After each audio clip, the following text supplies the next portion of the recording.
दोस्तों, दुख के समय परमेश्वर साथ रहता है। जब हम समस्या में होते हैं, बड़ी तकलीफ में होते हैं और जब हमारे पास कोई रास्ता नहीं होता, तब यकीन मानिए परमेश्वर उस समय हमारे साथ उपस्थित रहता है। जानते हैं क्यों? क्योंकि दुखी मनुष्य का मन शुद्ध होता है। उस समय उसके मन में किसी के प्रति ईर्ष्या नहीं होती और उस समय इंसान स्व केंद्रित होता है। दुख के समय मन में कोई बुरी अभिलाषा नहीं होती, मतलब मन शुद्ध होता है और किसी प्रकार से केवल उस दुख को दूर करने का उपाय करता है जो उसके जीवन में है।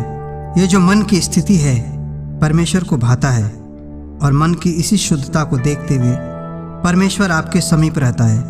केवल जब आप उसे अपने इस दुख के लिए पुकारते हैं, उस समय वह आपको छुड़ाने के लिए शीघ्र आता है। अक्सर दुख हमारी बुराइयों और लापरवाहियों का ही परिणाम होता है, लेकिन कई बार ऐसे दुख आ पड़ते हैं जिनके बारे में हमें कुछ पता नहीं होता। इन दोनों प्रकार के दुखों में प्रभु चाहता है आप अपनी इस स्थिति को परमेश्वर के सामने अपने मुंह से प्रकट करें, उससे प्रार्थना करें, अपनी समस्याओं को लिखकर उससे वचनों के द्वारा प्रार्थना करें। जब आप अपने दुखों के लिए परमेश्वर को पुकारते हैं तो सचमुच आप बिल्कुल वही कर रहे होते हैं जो आपको करना चाहिए। हजारों लाखों गवाहियाँ परमेश्वर की अनंत महिमा करती हैं। परमेश्वर के तुल्य कोई नहीं है, उसके वचन दो धारी तलवार हैं। जब हम शुद्ध मन से परमेश्वर को पुकारते हैं तो वह हमारे सारे पापों को उसी वक्त अनदेखा कर देता है। वह हमारे पास आ जाता है। वह चाहता है कि मेरी संतानें मुझसे प्रार्थना करें और मैं उन्हें हर दुखों से आज़ाद कर दूं, छुटकारा दे दूं, क्योंकि वह हमसे प्रेम करता है। उसके हाथों के काम हैं हम सब के बारे में परमेश्वर की योजनाएं हैं। उसी योजना के तहत प्रभु ने हमें इस धरती पर भेजा है, लेकिन हम इस बात को समझ नहीं पाते और वो सब करते हैं जिससे परमेश्वर नाराज होता है। खुद के प्रति सीरियस नहीं होते हैं और इस बात की परवाह नहीं करते कि परमेश्वर ने हमें यहाँ किस लिए भेजा है। इसलिए बेपरवाह मनुष्य परमेश्वर के वचनों की तरफ ध्यान नहीं देता है और उसकी आज्ञाओं को तोड़ता है, जिससे उसके जीवन में प्रवेश होता है शैतान और उसकी दुष्ट आत्माओं का।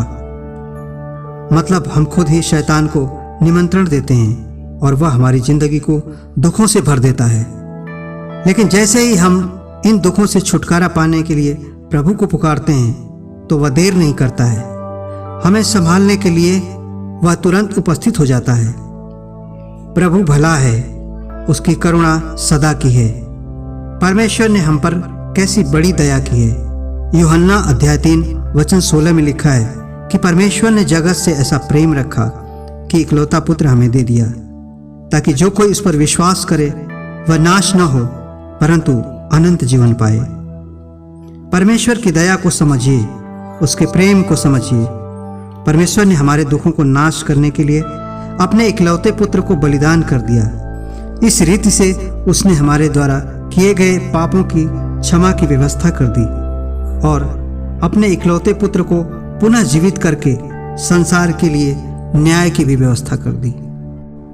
हम सब मनुष्यों की पहुंच परमेश्वर तक आसान हो गई है, क्योंकि पुत्र जो है हमारे साथ। हमें पापों की क्षमा भी आसान रीत से मिल गई है, क्योंकि प्रभु जो है उसके नाम को अंगीकार करते ही, उसको ग्रहण करते ही हम पवित्र ठहरते हैं और अधिकार प्राप्त करते हैं परमेश्वर की संतान होने का। जब हमें इतना बड़ा अधिकार परमेश्वर की ओर से मिल गया है तो उस अधिकार को सुरक्षित रखें।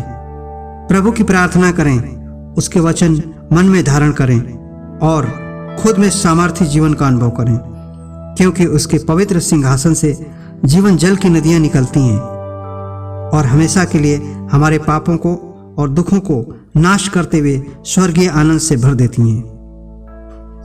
प्रभु आप सबको आशीष दे। Praise the Lord.